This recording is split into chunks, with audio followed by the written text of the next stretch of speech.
Di sebuah sudut pantai yang jarang terjamah, seorang gadis kecil bernama Alia sedang asyik bermain pasir. Rambut hitamnya yang panjang bergelombang menari-nari ditiup angin laut. Hari itu, ia mengenakan jas hujan kuning cerah kesayangannya.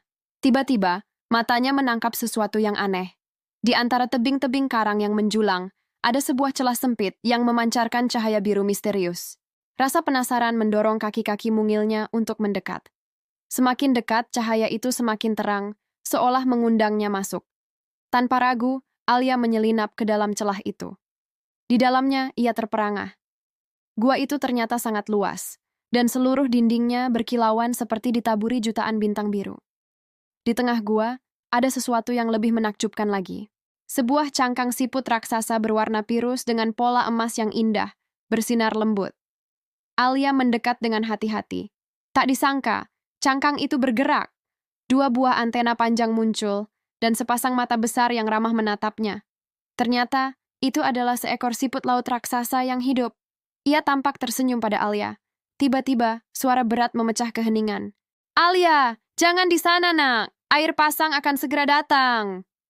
Itu suara Pak Damar, seorang nelayan tua yang sedang mencari kerang di dekat sana. Wajahnya tampak cemas. Benar saja, tak lama kemudian, suara gemuruh ombak mulai terdengar semakin keras dari luar gua. Air laut mulai menyelinap masuk melalui celah tebing, semakin lama semakin tinggi.